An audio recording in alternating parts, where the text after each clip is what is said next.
सत साहिब जी, आप सुन रहे हैं जगत गुरु तत्वदर्शी संत रामपाल जी महाराज द्वारा लिखी पुस्तक कबीर परमेश्वर संपूर्ण, पेज नंबर 23। कवारी गाय का दूध पीने का कबीर सागर में प्रमाण। प्रमाण। कबीर सागर अध्याय ज्ञान सागर पृष्ठ नंबर 74। अन्य प्रमाण। संत गरीब दास जी की अमर वाणी में जिस वाणी के विषय में परमेश्वर कबीर जी ने कहा था, धनी धर्मदास जी ने कबीर सागर के अध्याय कबीर बानी के पृष्ठ 137 में अंकित की है। 12वें पंथ प्रगट होए बानी, शब्द हमारे का निर्णय ठानी। संवत 1775 होई, ता दिन प्रेम प्रकटे सोई। Page number 24। 12वां पंथ गरीबदास पंथ है। संत गरीबदास जी का जन्म संवत 1774 में हुआ था। कबीर सागर में कबीर बानी अध्याय में पृष्ठ 136 पर गलती से 1775 प्रिंट है। संत गरीबदास जी ने परमेश्वर कबीर जी की महिमा यथार्थ रूप में कही है, जो सदग्रंथ साहिब गरीबदास में लिखी है। पारख के अंग में इस प्रकार लिखा है, दूध न पीवत न अन्न बखत, न पालने में झूलंत, दास गरीब कबीर पुरुष, कमल कला फूलंत। शिव उतरे शिवपुरी से, अविगत बदन विनोद, नजर नजर से मिल गई, लिया ईशकू गोद। 7 बार चर्चा करी, बोले बालक बैन, शिव को कर मस्तिक धरा, ला मोमिन एक धेनु, अन ब्यावर को दूहत है, दूध दिया तत्काल, पीव कबीर बरम गति, तहाँ शिव बया दयाल। कंवारी गाय के दूध से परवरिश लीला का वेद में प्रमाण। ऋग्वेद मंडल 9 सूक्त 1 मंत्र 9 में जब परमात्मा दूसरी प्रकार का शरीर धारण करके अर्थात शिशु रूप धारण करके पृथ्वी पर प्रकट होता है, उस समय उनके पालन की लीला कंवारी गौओं द्वारा होती है। कृपया पढ़े ऋग्वेद मंडल 9 सूक्त 1 मंत्र 9 में जो निम्न है। भावार्थ। पूर्ण परमात्मा अमर पुरुष जब लीला करता हुआ बालक रूप धारण करके स्वयं प्रकट होता है, सुख सुविधा के लिए जो आवश्यक पदार्थ शरीर वृद्धि के लिए चाहिए, वह पूर्ति कंवारी गायों द्वारा की जाती है। अर्थात उस समय कंवारी गाय अपने आप दूध देती है, जिससे उस पूर्ण प्रभु की परवरिश होती है। Page number 25। महर्षि दयानंद के अनुयायी आर्य समाजियों के अनुवाद की फोटो कॉपी। ऋग्वेद मंडल 9 सूक्त 1 मंत्र 9। विशेष विवेचन। यह ऋग्वेद मंडल 9 सूक्त 1 मंत्र 9 की फोटो कॉपी है, जो महर्षि दयानंद के भक्तों द्वारा अनुवादित है। अनुवाद ठीक नहीं है, फिर भी बहुत स्पष्ट है। इसमें परमेश्वर के दूसरे प्रकार के शरीर की स्थिति का वर्णन है, जिस शरीर में परमात्मा शिशु रूप धारण करके वन में जल पर प्रकट होता है। उस समय उस बालक वेशधारी परमात्मा के पोषण की लीला कंवारी गौओं द्वारा होती है। यही प्रमाण पवित्र कबीर सागर नामक सदग्रंथ में भी है, जो आदरणीय धर्मदास जी द्वारा लगभग सन 1500 के आसपास लिखा गया था। कबीर सागर के अध्याय ज्ञान सागर में पृष्ठ 74 पर लिखा है कि परमेश्वर कबीर जी शिशु रूप धारण करके लहर तारा नामक सरोवर में कमल के फूल पर अपने दुलोक यानी सतलोक से चलकर आकर विराजमान हुए। वहां उन्हें एक निसंतान जुलाहा दंपत्ति घर ले आया। बाल वेशधारी परमेश्वर ने कई दिनों तक कुछ नहीं खाया पिया। फिर ऋषि रामानंद जी के बताए अनुसार तथा एक संत रूप में प्रकट शिव जी के अनुसार कंवारी गाय लाई गई। परमेश्वर कबीर जी के आशीर्वाद से उस कंवारी गाय ने दूध दिया। वह बालक कबीर देव ने पिया। वह बचिया प्रतिदिन दूध देने लगी। इस प्रकार बालक रूप में प्रकट परमेश्वर की परवरिश की लीला हुई।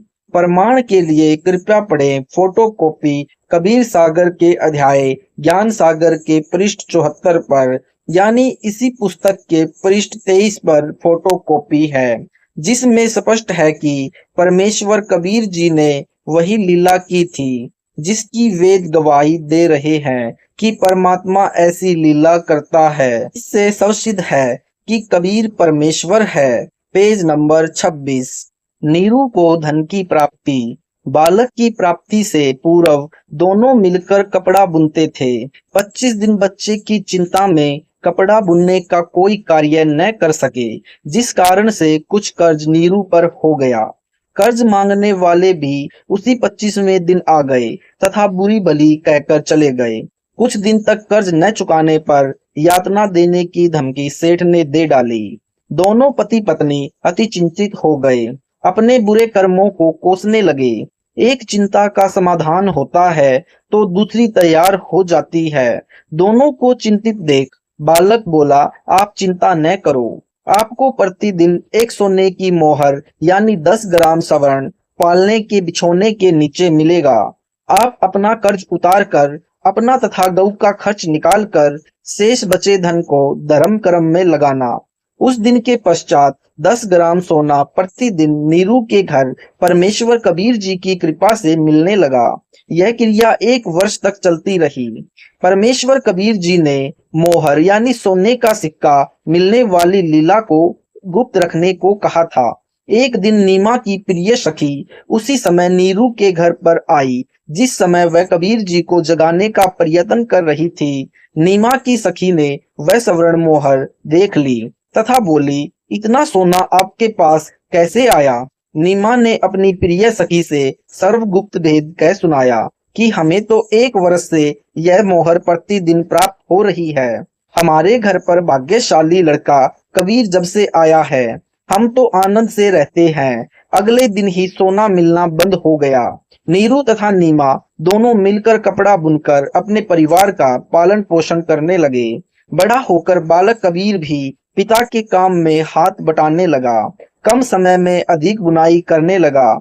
ऋषि रामानंद सेऊ सम्मन तथा नेकी व कमाली के पूर्व जन्म का ज्ञान। ऋषि रामानंद जी का जीव सत्ययुग में विद्याधर ब्राह्मण था, जिसे परमेश्वर सतसुकृत नाम से मिले थे। परमेश्वर की परवरिश की लीला इन्हीं के घर पर हुई थी। इनकी पत्नी का नाम दीपिका था। ये निसंतान थे। त्रेता युग में वह वेद विज्ञ नामक ऋषि था, जिसको परमेश्वर मुनिंदर नाम से शिशु रूप में प्राप्त हुए थे तथा कमाली वाली आत्मा सतयुग में विद्याधर की पत्नी दीपिका थी। त्रेता युग में सूर्य नाम की वेद विज्ञ ऋषि की पत्नी थी। दोनों जन्मों में ये निसंतान थे। उस समय इन्होंने परमेश्वर को पुत्रवत पाला तथा प्यार किया था। उसी पुण्य के कारण ये आत्माएं परमात्मा को चाहने वाली थी। कलयुग में भी इनका जल पर पत्थर तैराए। Page number 27। लंकापति रावण का वध किया। श्री विष्णु भगवान ने ही द्वापर युग में श्री कृष्ण भगवान का अवतार धार कर वासुदेव जी के घर माता देवकी के गर्भ से जन्म लिया तथा कंस के शिशुपाल जरासंध आदि दुष्टों का संहार किया। 5 वर्षीय बालक कबीर देव जी भी उस ऋषि विवेकानंद जी का प्रवचन सुन रहे थे तथा सैकड़ों की संख्या में अन्य श्रोतागण भी उपस्थित थे। ऋषि विवेकानंद जी ने अपने प्रवचनों को विराम दिया तथा उपस्थित श्रोताओं से कहा, यदि किसी को कोई प्रश्न करना है तो वह निसंकोच अपने शंका का समाधान करा सकता है। बालक कबीर परमेश्वर खड़े हुए तथा ऋषि विवेकानंद जी से करबद्ध होकर प्रार्थना की, हे ऋषि जी, आपने भगवान विष्णु जी के विषय में बताया है कि ये अजन्मा है, अविनाशी है, इनके कोई माता पिता नहीं है। एक दिन एक ब्राह्मण श्री शिव पुराण के रुद्र संहिता अध्याय 6-7 को पढ़कर श्रोताओं को सुना रहे थे। यह दास भी उस सत्संग में उपस्थित था। शिव पुराण में लिखा है कि निराकार परमात्मा आकार में आया। वह सदा शिव काल रूपी ब्रह्म कहलाया। उसने अपने अंदर से एक स्त्री प्रकट की, जो प्रकृति देवी, अष्टांगी, त्रिदेवी जननी, शिवा आदि नामों से जानी जाती है। काल रूपी ब्रह्म ने एक काशी नामक सुंदर स्थान बनाया वहां दोनों शिव तथा शिवा अर्थात काल रूपी ब्रह्म तथा दुर्गा पति पत्नी रूप में निवास करने लगे। कुछ समय पश्चात दोनों के संभोग से एक लड़का उत्पन्न हुआ, उसका नाम विष्णु रखा। इसी प्रकार दोनों के रमण करने से एक पुत्र उत्पन्न हुआ, उसका नाम ब्रह्मा रखा तथा कमल के फूल पर डालकर अचेत कर दिया। फिर अध्याय 9 के अंत में लिखा है कि ब्रह्मा रजगुण है, विष्णु सतगुण है तथा शंकर तम गुण है, परंतु सदाशिव इनसे भिन्न है, वह गुणातीत है। यहाँ पर सदाशिव के अतिरिक्त 3 देव भी श्री ब्रह्मा, श्री विष्णु तथा श्री शिव जी भी हैं। इससे सिद्ध हुआ कि इन त्रिदेवों की जननी दुर्गा तथा प्रकृति देवी है तथा पिता काल ब्रह्म है। इन तीनों प्रभुओं विष्णु आदि का जन्म हुआ है, इनके माता पिता भी हैं। एक दिन मैंने एक ब्राह्मण द्वारा श्री देवी पुराण के 3 स्कंद में अध्याय 4-5 में सुना था कि जिसमें भगवान विष्णु ने कहा है, इन प्रकृति देवी अर्थात दुर्गा को मैंने पहले भी देखा था। मुझे अपने बचपन की याद आई है। मैं एक वट वृक्ष के नीचे पालने में लेटा हुआ था, यह मुझे पालने में झुला रही थी। उस समय मैं बालक रूप में था। प्रकृति देवी के निकट जाकर तीनों देव यानी त्रिदेव श्री ब्रह्मा, श्री विष्णु तथा श्री शिव जी, यह संसार तुम ही से उद्भासित हो रहा है। हमारा आविर्भाव अर्थात जन्म तथा तिरोभाव अर्थात मृत्यु होती है। हम अविनाशी नहीं है, तुम अविनाशी हो, प्रकृति देवी हो। भगवान शंकर बोले, हे माता, यदि आप ही के गर्भ से भगवान विष्णु तथा भगवान ब्रह्मा का जन्म हुआ है, तो क्या मैं तमोगुणी लीला करने वाला शंकर आपका पुत्र नहीं हुआ, अर्थात मुझे भी जन्म देने वाले तुम ही हो। हे ऋषि विवेकानंद जी, आप कह रहे हो कि पुराणों में लिखा है कि भगवान विष्णु के तो कोई माता पिता नहीं है, ये अविनाशी हैं। इन पुराणों का ज्ञान दाता एक ऋषि ब्रह्मा जी तथा लेखक भी एक ही श्री व्यास जी हैं, जबकि पुराणों में तो भगवान विष्णु नासवान है। Page number 28। इनके माता पिता का नाम भी लिखा है। क्यों जनता को भ्रमित कर रहे हो? गरीब वेद पढ़े पर भेद न जाने, बाचे पुराण 18। जड़ को अंधा पान खिलावे, भूले सिरजनहारा। कबीर परमेश्वर जी के मुख कमल से उपरोक्त पुराणों में लिखा उल्लेख सुनकर ऋषि विवेकानंद अति क्रोधित हो गया तथा उपस्थित श्रोताओं से बोले, यह बालक झूठ बोल रहा है, पुराणों में ऐसा नहीं लिखा है। उपस्थित श्रोताओं ने भी सहमति व्यक्त की कि हे ऋषि जी, आप सत्य कह रहे हो। यह बालक क्या जाने पुराणों के गूढ़ रहस्य को। आप विद्वान पुरुष, परम विवेकशील हो, आप इस बच्चे की बातों पर ध्यान न दो। ऋषि विवेकानंद जी ने पुराणों को उसी समय देखा जिसमें सर्व विवरण विद्यमान था, परंतु मान हानि के भय से अपने झूठे वक्तव्य पर ही दृढ़ रहते हुए कहा, हे बालक, तेरा क्या नाम है? तू किस जाति में जन्मा है? तूने तिलक लगाया है? क्या तूने कोई गुरु धारण किया है? शीघ्र बताइए। कबीर परमेश्वर जी ने बोलने से पहले ही श्रोता बोले, हे ऋषि जी, इसका नाम कबीर है, यह नीरू जुलाहे का पुत्र है। कबीर जी बोले, ऋषि जी, मेरा यही परिचय है जो श्रोताओं ने आपको बताया। मैंने गुरु धारण कर रखा है। ऋषि विवेकानंद जी ने पूछा, क्या नाम है तेरे गुरुदेव का?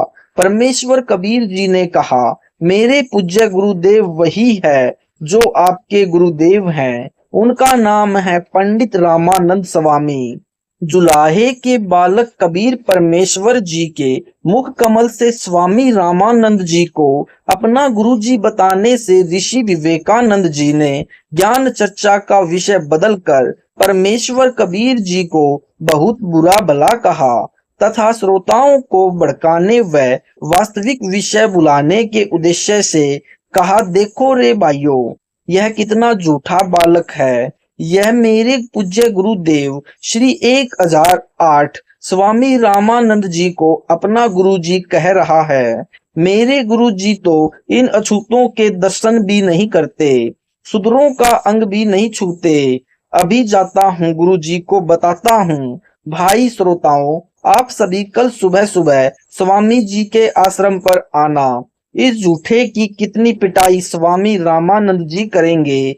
इसने हमारे गुरुदेव का नाम मिट्टी में मिलाया है। सर्व श्रोता बोले, यह बालक मूर्ख झूठा गवार है। आप विद्वान हो। कबीर जी ने कहा, निरंजन धन तेरा दरबार, निरंजन धन तेरा दरबार, जहां पर तनिक न न्याय विचार, वेश्या ओढ़े मलमल खासा, गल मोतियों का हार, पतिव्रता को मिले न खादी, सूखा निरस आहार, पाखंडी की पूजा जग में, संत को कहे लबार, अज्ञानी को परम विवेकी, ज्ञानी को मूढ़ गवार, कहे कबीर सुनो भाई साधो, सब उल्टा व्यवहार, सच्चों को तो झूठा बतावें, इन झूठों का एतबार, निरंजन धन तेरा दरबार, जहां पर तनिक न न्याय विचार। बंदी छोड़ कबीर परमेश्वर जी अपने घर चले गए। ऋषि विवेकानंद अपने गुरु रामानंद स्वामी जी के आश्रम में गया तथा सर्व घटना की जानकारी बताई। Page number 29। हे स्वामी जी, एक छोटी जाति का जुलाहे का लड़का कबीर अपने आप को बड़ा विद्वान सिद्ध करने के लिए भगवान विष्णु जी को नासवान बताता है।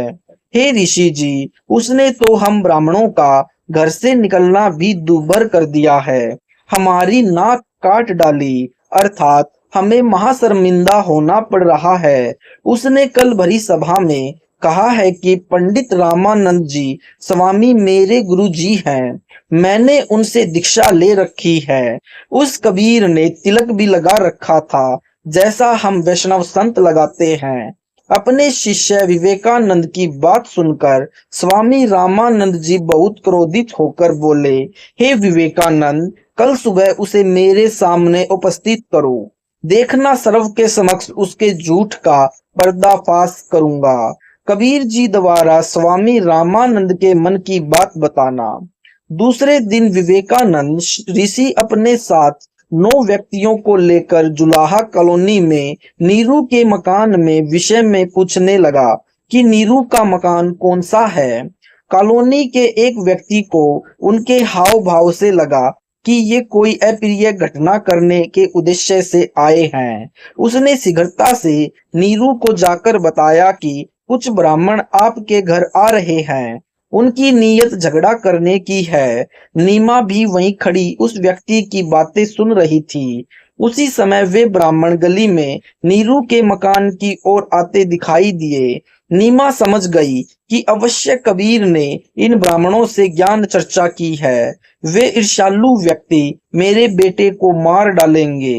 इतना विचार करके सोए हुए बालक कबीर को जगाया तथा अपनी झोपड़ी के पीछे ले गई। वहां लेटा कर रजाई डाल दी तथा कहा, बेटा बोलना नहीं है।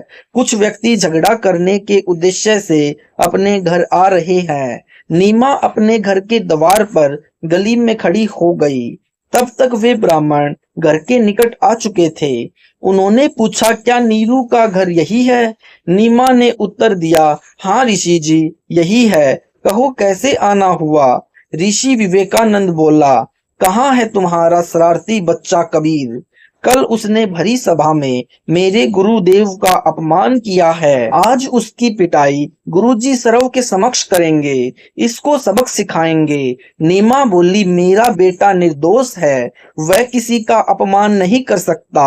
आप मेरे बेटे से ईर्ष्या रखते हो। कभी कोई ब्राह्मण उल्हाने लेकर आता है, कभी कोई। आप मेरे बेटे की जान के शत्रु क्यों बने हो? लौट जाइए। सर्व ब्राह्मण बलपूर्वक नीरू की झोपड़ी में प्रवेश करके कपड़ों को उठा उठाकर बालक को खोजने लगे। चारपाइयों को भी उलटकर पटक दिया। जोर जोर से ऊंची आवाज में बोलने लगे। माता पिता को दुखी जानकर बालक रूपधारी कबीर परमेश्वर जी रजाई से निकलकर खड़े हो गए तथा कहा, ऋषि जी, मैं झोपड़ी के पीछे छुपा हूँ। बच्चे की आवाज सुनकर सर्व ब्राह्मण पीछे गए। वहां खड़े कबीर जी को पकड़कर अपने साथ ले जाने लगे। नीमा तथा नीरू ने विरोध किया। नीमा ने बालक कबीर जी को सीने से लगाकर कहा, मेरे बच्चे को मत ले जाओ, मत ले जाओ, ऐसे कहकर रोने लगी। निर्दय ने नीमा को धक्का मारकर जमीन पर गिरा दिया। नीमा फिर उठकर पीछे दौड़ी तथा बालक कबीर जी का हाथ उसने छुड़वाने का प्रयत्न किया। Page number 30। एक व्यक्ति ने ऐसा थप्पड़ मारा, नीमा के मुख व नाक से खून टपकने लगा। नीमा रोती हुई गली में अचेत हो गई। नीरू ने भी बच्चे को छुड़वाने की कोशिश की तो उसे भी पीट पीट कर मृत्युल्य कर दिया। दोनों को कॉलोनी वाले उठाकर उनके घर ले गए। बहुत समय पश्चात दोनों सचेत हुए। बच्चे के वियोग में रो रो कर दोनों का बुरा हाल था। नीरू चोट के कारण चल फिरने में असमर्थ जमीन पर गिरकर विलाप कर रहा था। कभी चुप होकर भयभीत हुआ गली की ओर देख रहा था। मन में सोच रहा था कि कहीं वे लौट कर ना आ जाएं तथा मुझे जान से न मार डालें। फिर बच्चे को याद करके विलाप करने लगता, मेरे बेटे को मत मारो, मत मारो, इसने क्या बिगाड़ा है तुम्हारा। ऐसे पागल जैसी स्थिति नीरू की हो गई थी।